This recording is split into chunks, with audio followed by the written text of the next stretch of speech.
Good morning guys, and welcome to today's vlog. Today brings me to Sywell Aerodrome. To be precise, it's a barracks adjacent to an old industrial estate, being redeveloped. Some of the buildings that were there have gone, other new ones have taken their place, and I think people have left stuff here over the years. It's become abandoned. This is an old barracks that goes back to the Second World War, so a good, we're talking 80 odd years nearly. Anyway, we're going to explore. With me today I have a very special guest, so I'll pan around and show you who it is. You're not AP, who are you? Oh, it's Adventures of Paul. Adventures of Paul has joined us again. We are doing quite a few urbexes recently. We get on well, we go out, the vibes hit the right way. We have a general explore, we have a good time, and that's what it's all about. We're here just to film, take photographs, bring to the table of other people that are interested in this sort of thing, what's out there. I don't think anyone has actually done an explore here for nearly 2 years. I think it was Purple Vision, who does local disused railways, etc., and Urban Rot. I think they've both done. I know Urban Rot's certainly done our next location of today. And anyway guys, let's do an explore. Okay, first up, a little outbuilding. Obviously at some point there was a balloon festival that took part, probably at Sywell itself. This is where we are today, because obviously that's Rupert the bear. Used to love Rupert as a character growing up. Don't see so much of him nowadays. I do love all these old buildings where the glass cracks and the old vine creepers come through. It's sort of haunting, and it sort of fits the vibe of what I'm all about.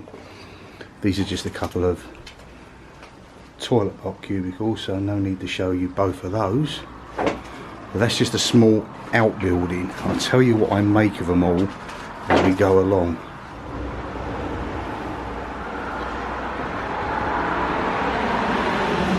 These old buildings are cracking at the seams.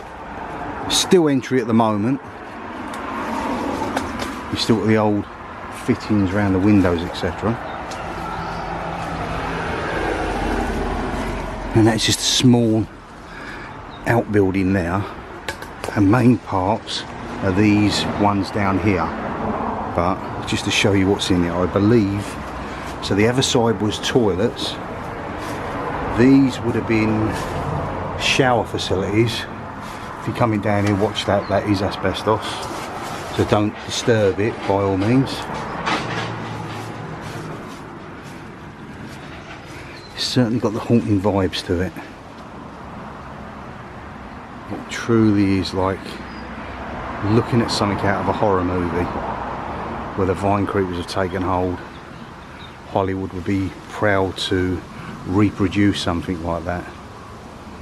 I think we are the first explorers to come here in over 2 years, so anyone who's watching this will give you an update of what the condition is now. I think people have photographed here recently but not come in and vlogged, etc. You see the tree, the branch has grown all the way underneath the building, and that's what's separating it. Some have been cut down over the years.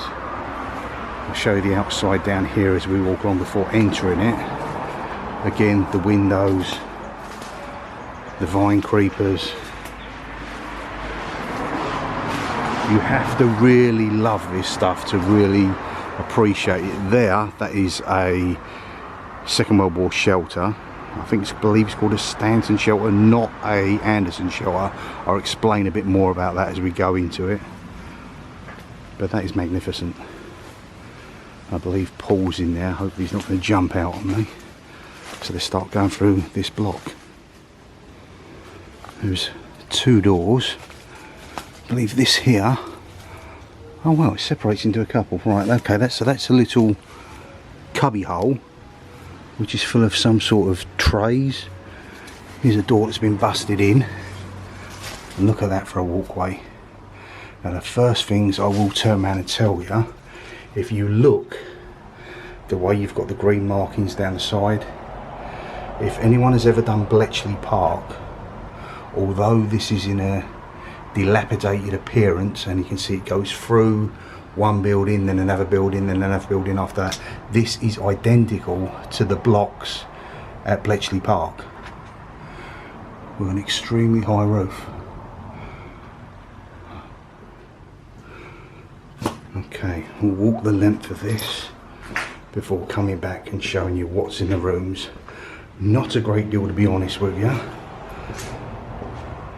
And you can see the height of the roof there. Have to watch your step if you are coming here, because there's loose bits of wood everywhere. This will be the exit of this. As I said, I'm calling this an administration building. So now, just walking back, having a quick nose in each room. These are pots, I believe. Someone who produced maybe flavours, etc., or samples of something, moved in here or dumped their stuff at a later date.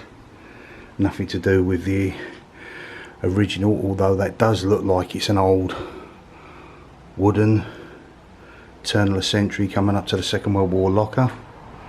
The walls definitely crumbling, but it's pretty much safe. There's a lot of places worse than this to go and have a look, that's for sure. The old grated door.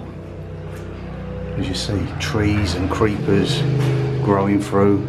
We may see a cave spider or two, which would be pretty cool because they are rather large.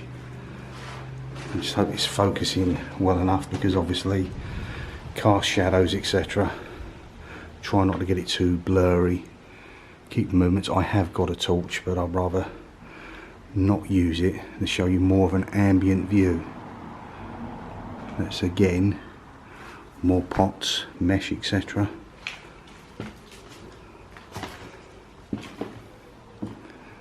This here, straight away I'll turn around and say shower cubicles.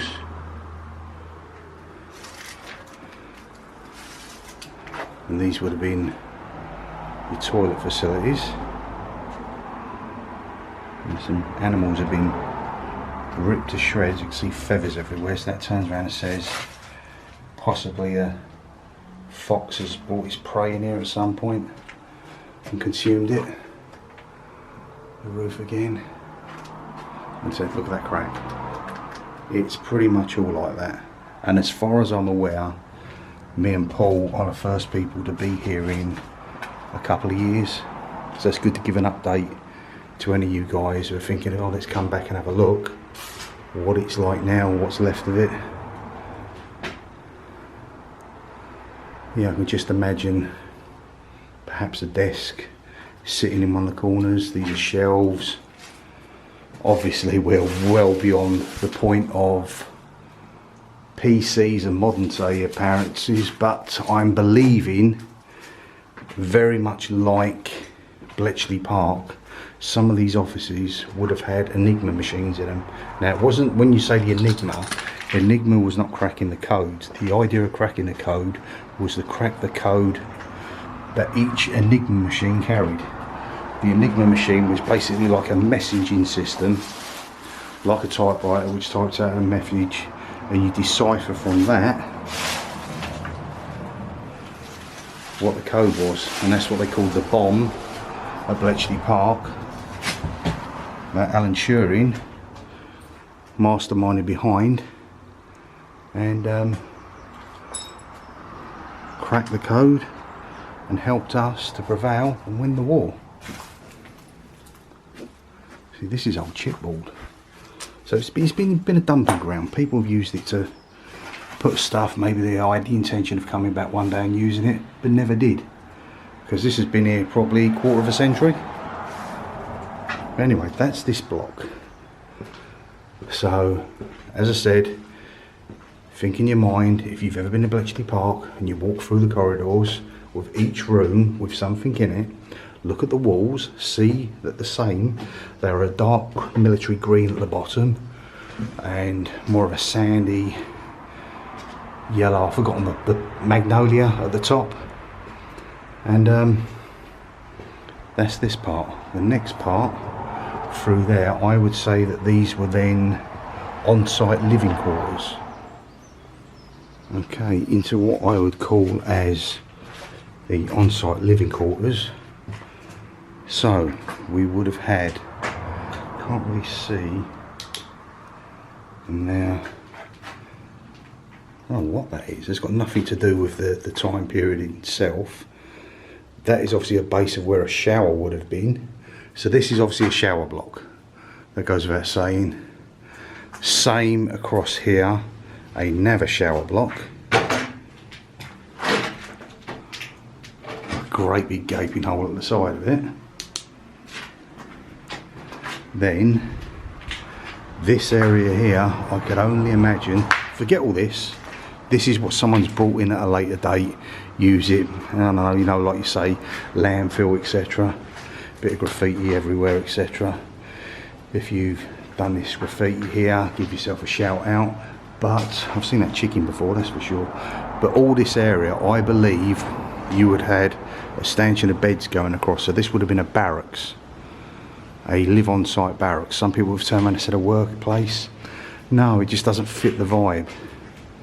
It just seems that where you've got the two shower bits there, possibly toilets also, this is where you would have had a row of beds, and then beyond that a further building doing exactly the same. If you're coming to visit here, guys, obviously mind the glass, but look, you are left by yourself. Just in the distance over there might be a farmhouse with a window. This is adjacent to an industrial estate on Sywell Aerodrome. The museum itself is further up to the right, but you are left to your own devices. People will leave you alone, and then we'll go from there into this final block of this bit. A bit dark and creepy, this one, but it mirrors the one before. So obviously again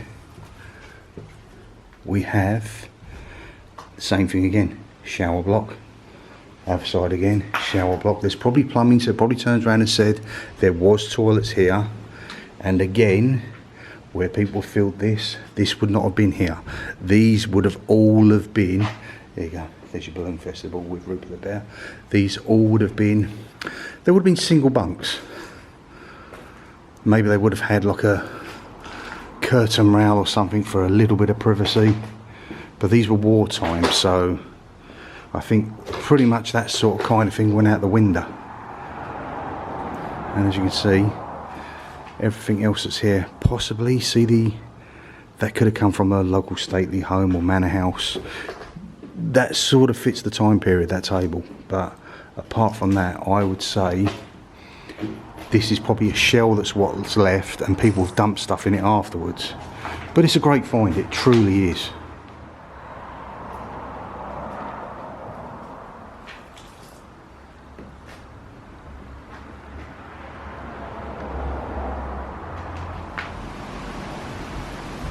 Okay, let's see what Paul has left me to play with down here. As we go down, some steps. Should be a blast door to me right, which is open. Look at that solid steel door, and this has just become a dumping ground for people's rubbish over the years, probably from maybe industrial estates to the side. But what we have here, folks, this is a Stanton shelter. Now if you think in the terms of Anderson shelter, which people would have predominantly had back during the war period, which was probably, as I get to say, about here. So from here back to the wall there, this is the size of your Anderson shelter. Your Stanton shelter, which this is, was purpose made, and instead of being corrugated steel, it was concrete. They were made to order the size, and a lot of these were more put round where munitions factories were, where the ladies would have made the munitions, the Sten guns, etc.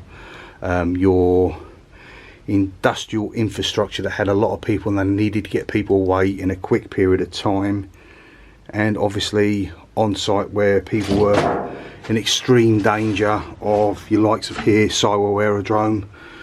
All your RAF and your US bases basically would have had something like this. And as I said, all that's happened here, local businesses, people by themselves have come here and thought, okay, this is abandoned, we'll use it as a storage area. So I am certainly not the slightest bit interested of what is around here. Don't know the businesses, have no interest in them, to be honest. There's a couple of old lockers there, and that would have been a breathing area basically. But all of this is someone else's tap.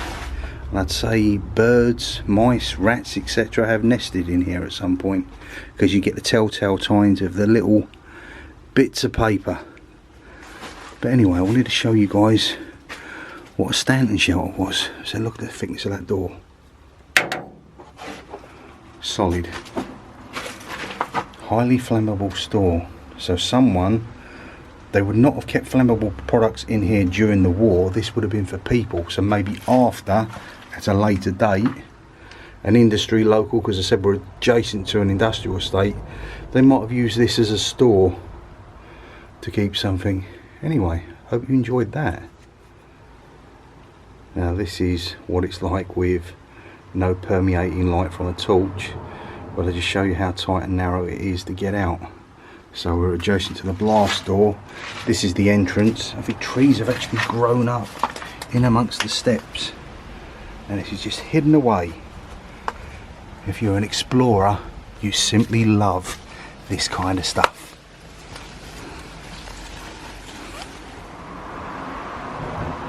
More large trees and vines growing through the windows. It truly makes for a real spectacle. So, knowledge of the area.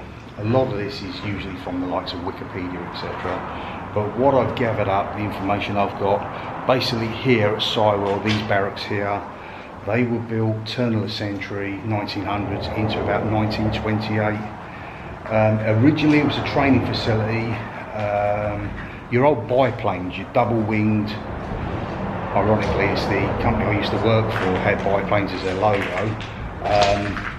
Your biplanes such as your Sopwith Camel back in the day, but these were the Tiger Moths. There was a couple of Tiger Moths here, and they would use these as a training facility for your pilots to get their wings, etc., as they progress through the RAF and prepare for the eventuality of what was World War II. Now, during World War II, this area here, not obviously where we are, this was an on-site living quarters, barracks, etc., for the RAF guys. Probably would have found a lot of engineers here, because what they had here was like you've got your Lancaster bombers, they had their Wellington bombers here, which is a slightly smaller version, and this was a repair centre for those that might have come back from combat and had some sort of engine damage, wing damage. They would have repaired them, got them back in the fight, and that's what was based here during the Second World War. Now I have an interesting story which I've been meaning to tell. If any of you remember back, I'd done the story of, sorry about the darkness, Manny Fleet, who was the American pilot who crashed into the woods by RAF wing. I found another story, just while I was looking into that, which I've got to bring you, which I have named as Binty and the Water Tower. Now Binty, I think he was Lieutenant Bint, etc., him and his crew, RAF, they were in a Wellington bomber, foggy night back in April, I think it might have been 1943, 44, circling round, trying to get their airport to land on, or their landing field, and they were circling around the Mersey area, which Mersey's a little village, little hamlet on the side of Milton Keynes. Now, it was a foggy night. Recently they built a water tower, and hence the reason why I called it Binty and the Water Tower. Unfortunately, they tried 2 unsuccessful attempts at landing. Third, maybe fourth attempt, they smashed head on with this 20-ton fighter bomber into a solid concrete water tower. There is a plaque there outside the water tower itself in Mersey, because unfortunately everyone aboard this aircraft met their demise that day. It's a sad story, but it's a story that if I can put out there, it can give these people something to maybe people to think about their lives and what people went through to give us our today by them giving us their yesterday, if you know. Right, second Stanton shelter coming up. Paul, Adventures of Paul, has kindly cleared a way through for us. And this one, oh yeah, a little bit more open. So again, solid glass door, and this looks like it's someone who has put aside some of their tools, their nuts and bolts, chains if you like spooky stuff. Old ladder, that could come in handy. Yeah, old socket sets. I said again, we don't touch, we just film, take pictures, etc. That's what this lark's all about, and then leaving it for someone else to come and have a look. Maybe 6 months, a year down the line. Usually get an influx after you've done a video of other people thinking, oh that's cool, let's go and have a look ourselves. But see then, that goes a lot with the flavour samples, etc. That's the sort of thing you put trays of finished goods on. Obviously that's a tray full of paints, oils, etc. But yeah, that's your stereotypical finished goods tray. But yeah, this is another Stanton shelter with a lot more room in it. And I guess this must have been someone who's local, kept their stuff here. But again, I'm not so much interested in that, it's more the history of what's here. From 2 years ago with Purple Vision and Urban Rot that come in here themselves at different periods and had a general look. It's not changed a lot, which is good to see. A little bit of damage, a little bit of possibility of maybe fires starting here and there, but on the whole it's been left alone, which we are thankful for. Right, so we shall exit this one now, make our way back up and out. Just before we make our way out, I really wanted to show you guys these haunting, really are haunting creepers up the side of the building. Look at these, they are truly fantastic.